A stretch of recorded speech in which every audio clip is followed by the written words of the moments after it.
In a world that often measures success in numbers and profits, there lived a man who measured it in values. A man who showed that greatness doesn't come from wealth, but from character. This is the story of Ratan Naval Tata, the man who redefined what it means to lead with heart. Ratan Tata was born into one of India's most respected business families, the Tatas, on 28th December 1937. From the outside, it looked like he was born with everything: privilege, opportunity, power. But few know that his childhood was not easy.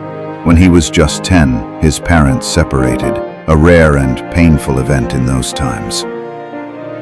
He was raised by his grandmother, Lady Navajbai Tata, who instilled in him humility and compassion, the qualities that would later define his life.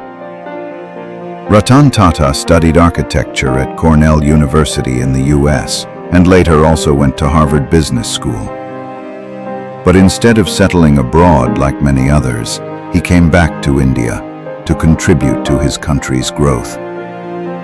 In 1962, he joined the Tata Group, not as a chairman, not as a board member, but on the factory floor of Tata Steel in Jamshedpur. He worked shoulder to shoulder with the laborers, ate with them, lived with them, and understood their struggles. That was Ratan Tata, a leader who stood beside people, not above them. His true test came in 1991, when he was appointed as the chairman of the Tata Group. The group was vast but fragmented, each company running like a separate empire. Many executives didn't believe the soft-spoken Ratan had what it took to lead. People often thought he wasn't fit for business. Yet quietly, patiently, and with unmatched vision, he began to transform the Tata empire. Tata Steel, Tata Motors, and Tata Consultancy all grew stronger. He unified the group, created a single and consistent brand identity, and expanded globally. During his leadership, he transformed Tata from a largely domestic Indian group into a global conglomerate. Some of the bold acquisitions were buying iconic names like Tetley Tea, UK, Jaguar Land Rover from Ford, and Chorus Steel. These moves stunned the world, an Indian company now owning global luxury brands. Ratan Tata also pushed for innovation. In 1998, Tata Motors launched the Tata Indica, India's first indigenously developed passenger car. But the most remarkable thing? While the world saw business, Ratan Tata saw people. One rainy evening in Mumbai, he saw a family of 4 on a scooter, a father driving, his wife holding a baby, and another child squeezed in front. He thought to himself, what if I could give them safety at the price of a 2-wheeler? That single thought gave birth to the Tata Nano, the world's cheapest car. It wasn't a business move, it was a human one.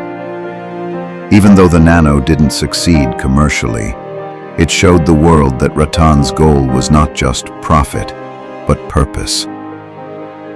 In 2012, when he stepped down as chairman, Ratan Tata had turned a roughly $5 billion group into a $100 billion global powerhouse. In 2016, after his successor Cyrus Mistry was removed, there was a leadership crisis in the company. Ratan stepped in as interim chairman to steady the ship. Ratan Tata was renowned not just for business acumen, but for his ethical leadership and humility.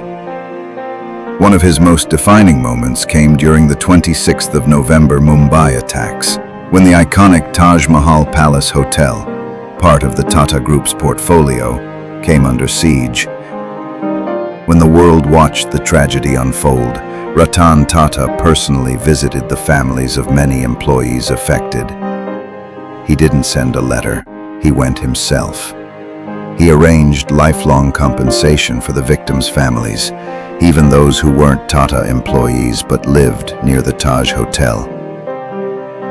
Ratan also had a deep affection for animals and was known to ensure stray animals had care around corporate premises.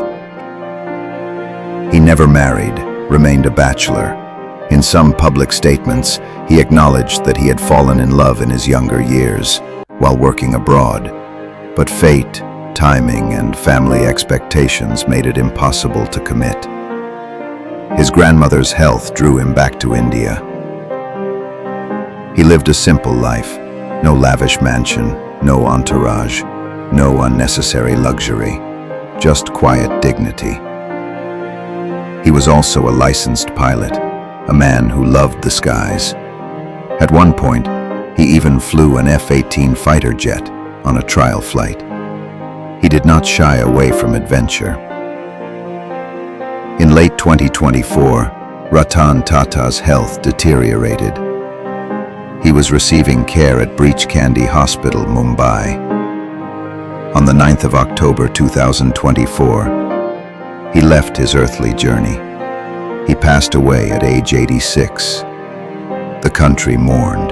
The world paused. Because when such a man goes, we feel not just the loss of a leader, but the loss of a quiet, guiding light. Ratan Tata's life teaches us that success isn't about how high you rise, but about how you rise and who you take along with you. That the true measure of a leader isn't power, but compassion. And that in a world obsessed with numbers, the rarest currency of all is kindness.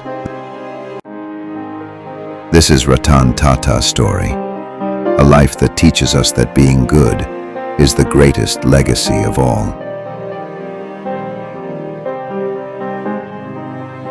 You've been watching the Life Casebook. Thank you so much, and have a great, great day.